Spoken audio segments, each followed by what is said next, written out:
আল্লাহ তাবারক ওয়া তাআলা বলছেন, হে আমার বান্দারা, তোমরা যারা নিজেদের উপরে জুলুম করেছো আল্লাহর কাছে ক্ষমা চাও, আল্লাহর রহমত থেকে নৈরাশ হয় না, আল্লাহ ক্ষমাশীল।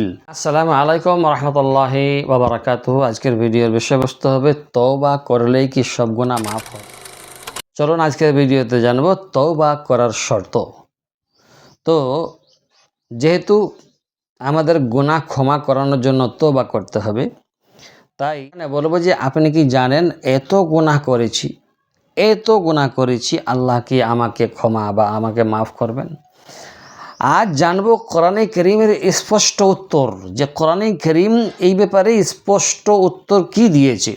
তো আল্লাহ তাবারক ওয়া তাআলা বলেন সূরা আজ-জুমারে কি বলেছেন, হে আমার বান্দারা, ইয়া আইয়ুহাল্লাযীনা আমানু, হে আমার বান্দারা যারা নিজেদের উপর জুলুম করেছো, তো তোমরা আল্লাহর রহমত থেকে নৈরাশ বা নিরাশ হয় না, নিশ্চয় আল্লাহ সমস্ত গুনাহ মাফ করবেন।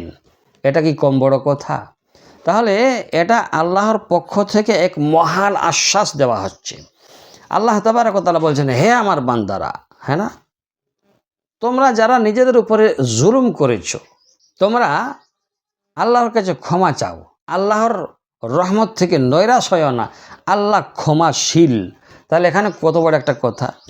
তো সেই জন্য আল্লাহ তাবারক ওয়া তাআলা যেহেতু নিজেই বলছেন, কিন্তু এখানে কি করতে হবে জানেন, এখানে আছে শর্ত। আপনার গুনাহ তওবার মাধ্যমে ক্ষমা হবে, তবে এখানে আছে শর্ত, যেন তেন না। তাহলে শর্ত যদি না থাকতো তাহলে যে কোনো মানুষ তো যে কোনো সময় তওবা করতো, ফের গুনাহ করতো, কিন্তু না, ওটাকে তওবা বলে না। তো কোরআন ক্ষমা চাইতে গেলে কোরআন বলছে তিনটি শর্ত আছে। ক্ষমা চাইতে গেলে, তওবা করতে গেলে, গুনাহ মাফ করাতে গেলে কোরআন বলছে তিনটি শর্ত। এই তিনটি শর্ত কি আজকের ভিডিওতে, এটাই হলো মেন পয়েন্ট। তাহলে তিনটি শর্ত, প্রথম শর্ত হলো গুনাহের জন্য সত্যিকারের অনুতাপ হতে হবে। জি, গুনাহের জন্য সত্যিকারের অনুতাপ হতে হবে। 2 নম্বর হলো সাথে সাথে গুনাহ ছেড়ে দিতে হবে। গুনাহের জন্য অনুতাপ সত্যিকারের, 2 নম্বর হলো সাথে সাথে গুনাহ ছেড়ে দেওয়া, আর 3 নম্বর হলো ভবিষ্যতে আর না করার দৃঢ় নিয়ত করা। আর যদি কারো হক নষ্ট করে থাকেন তার কাছে ক্ষমা চাইতে হবে। হাদিস শরীফে এসেছে, তওবাকারী এমন যেন সে কখনো গুনাহই করে না। তাহলে খাঁটি তওবা মানুষকে নতুন জীবন দেয়, এখানে বুঝতে পারা যাচ্ছে। তাহলে কি করতে হবে ভাই ও বোনেরা? শয়তান আপনাকে হতাশ করতে চাইবে, আপনার কিন্তু হতাশ হওয়া চলবে না।